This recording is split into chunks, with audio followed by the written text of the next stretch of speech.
So without Aaron Donald, where the hell do the Rams go from here? The Chargers have more cap space than they know what to do with. All they had to do was deny the forward pass, and the Sparks have a pretty obvious choice in the upcoming WNBA draft. Good morning. I'm James. This is your daily dose of sports and snark for the greatest sports city in the world, Los Angeles. This is the faithful Angelenos morning report. It is March 16th, 2024. I am back in St. Loser misery, and these overnight shifts are a mug. I gotta tell you, I was sitting there like around 4 in the morning, and I was like, wait a minute, Aaron Donald really retired? That's when it hits you. But that's life. Today's another day, and we added a new subscriber to the Angeleno Familia, so thank you for getting in on the ground floor. If you like being in the know about LA, clickety-clack the like button. Clickety-clack the subscribe button. There's a notification bell. Hit that to let you know we drop new content. Sharing is caring. Let people know we exist, and by all means, comment. Totally love hearing from you guys. Now, before we go through the news and the notes, a look at the scoreboard. Paul George scored 26 points, but the New Orleans Pelicans, of all people, they're apparently getting pretty good. They beat the Clippers 112-104.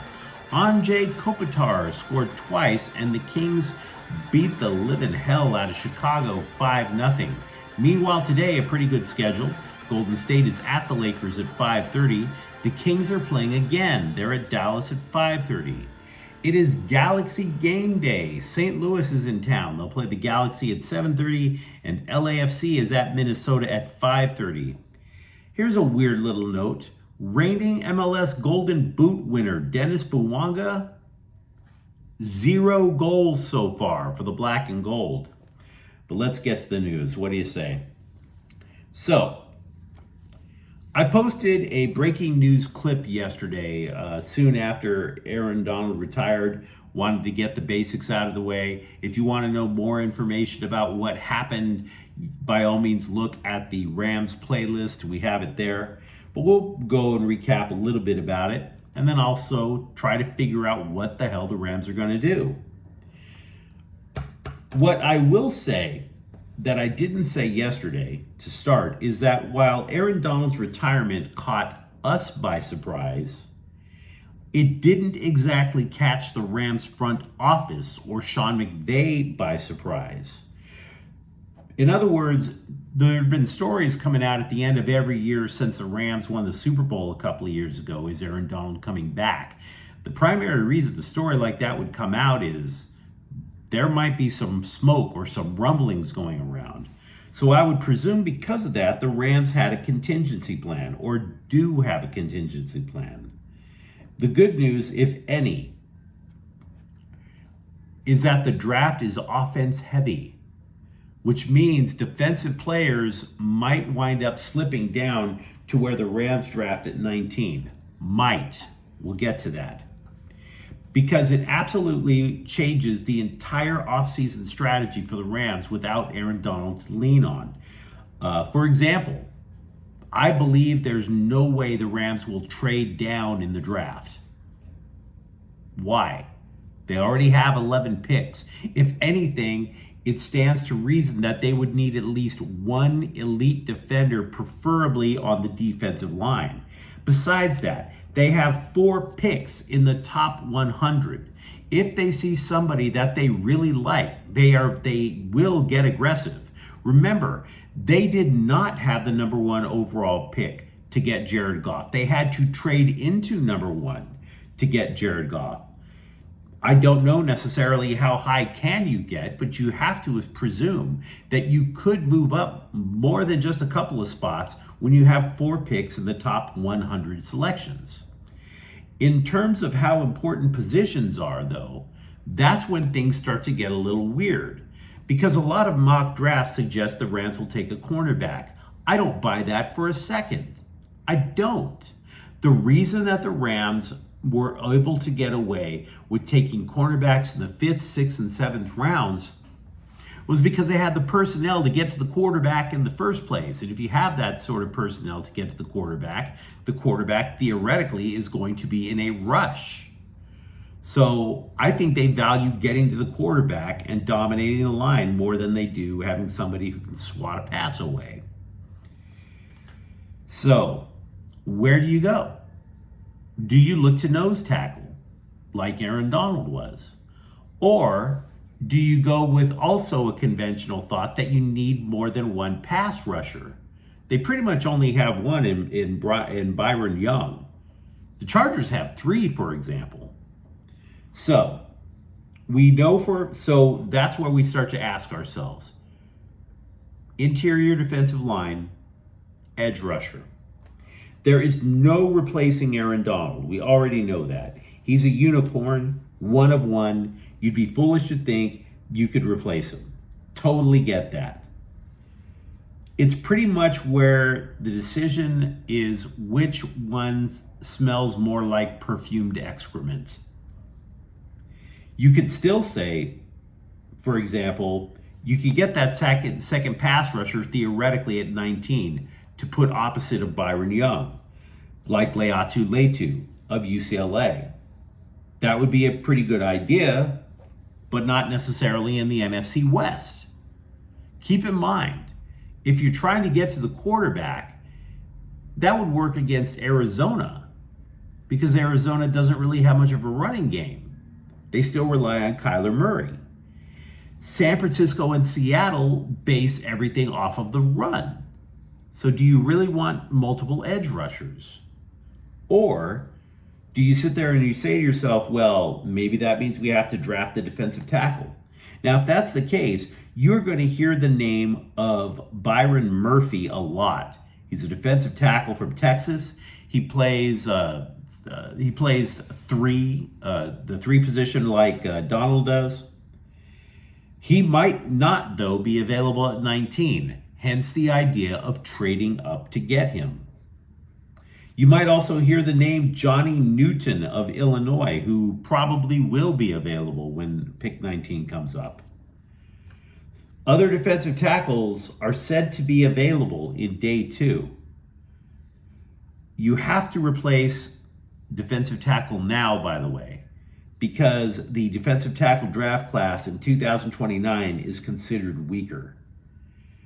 Now, having said that, I'm not saying they will go defensive tackle.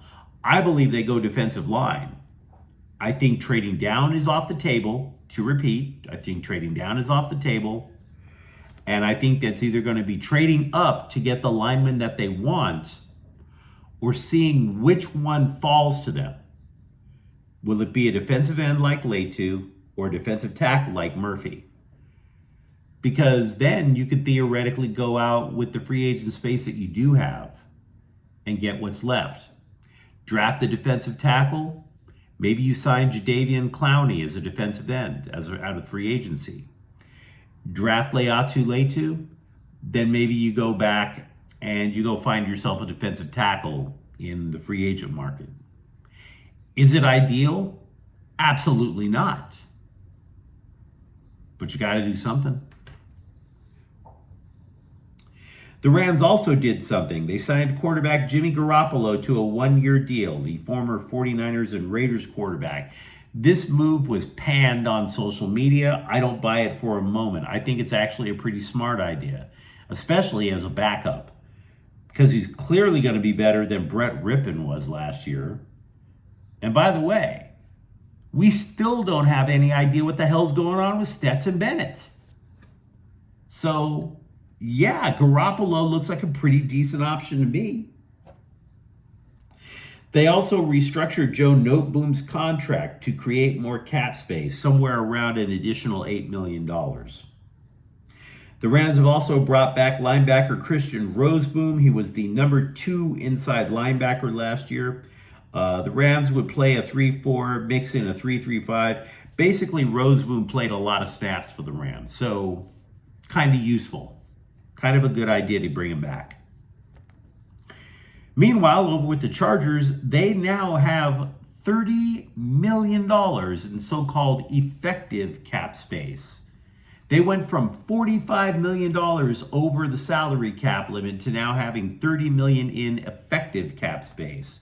And by the way, effective cap space means that not only do they have regular cap space, they have additional cap space in order to sign draft picks.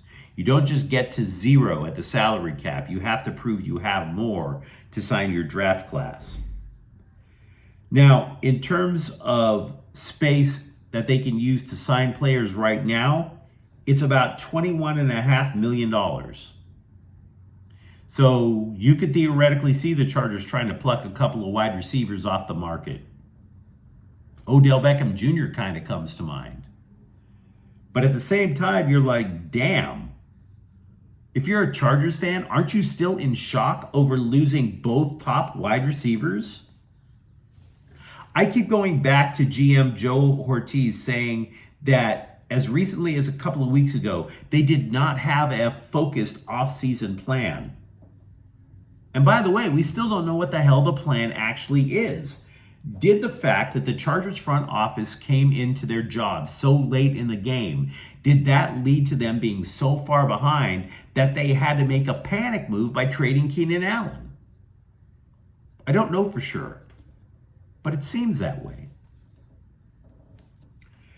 The Chargers also signed a special teams specialist, Troy Dye. He is a linebacker. He's not going to be a starter, though. I really find that hard to believe, despite the fact that the Chargers lost both starting inside linebackers. He does know how to tackle. In 4 years, he had 80 tackles in 60 games, so that's not too bad. The WNBA draft is a month away, and the Sparks currently possess the 2nd and 4th overall picks to try to rebuild their roster. I bring that up because many of you have probably heard of Caitlin Clark of Iowa. She's not coming to LA. All the hype is suggesting that she's going to go number 1. Honestly, that's probably fine because she's a guard. The Sparks have guards. What they don't have is a front line, forwards, centers. So when Stanford center Cameron Brink announced that she would forego her senior year to go into the WNBA draft, I'm guessing the Sparks are absolutely thrilled. She's considered an elite defender with a developing offensive game. Basically, she's going to be the heir apparent to Nneka Ogwumike, who left to join the Seattle Storm in the offseason. People who cover the NBA say that taking Cameron Brink is a no-brainer for the Sparks. So that's going to be your centerpiece of the franchise in about a month. Max Muncy did not play in the last few Cactus Leagues games for the Dodgers. He acquired a virus. He told a reporter for Dodgers radio that the virus was so severe, he lost 10 pounds. And you know, there's something to be learned from that. Everybody loves to talk about diet and exercise for weight loss. Don't go to sleep on disease. That is a great way to drop a few extra pounds. You got your love handles? Go out and acquire a virus. Brooklyn Nets guard Dennis Schroeder, who played for the Lakers last year, said D'Angelo Russell's comments about him to ESPN, quote, just shows off immaturity. You're not really mature if you're just keeping somebody's name in his mouth and just running it. I don't understand, unquote. Russell, by the way, told ESPN that Schroeder basically blocked him from having a working relationship with Darvin Ham. Something along the lines of, if I can keep Russell from bending the coach's ear, maybe I can keep my job in LA. Which, by the way, if true, isn't exactly mature either. Just saying. Every so often, the LA Times will write something profoundly banal. Something so obvious that you're just like, no bleeping kidding. To wit, quote, diversity at the center of Angel City's revamped roster. Soccer is the world's sport, guys. Every professional roster outside of, say, Chivas Guadalajara, which insists that you have to be Mexican to play for the team, every professional roster is international. Different cultures, different language. In other words, Almost every single professional soccer team is diverse. There is no for whites only sign to play for Angel City FC, guys. Just saying. But you let me know what you think in the comments thread. Tell me what you would do if you were trying to fix the Rams' defensive line. Do you believe in retrospect that the Chargers may have overreacted by getting rid of Keenan Allen? Was there another solution out there that could have been made? And if you enjoy the content, don't forget to subscribe to Faithful Angelenos. We talk LA sports every single day here. Thank you for watching. I'm James. I'm going to get some sleep and be back tomorrow. Faithful Angelenos is a Kian Corte El Queso production. Take care.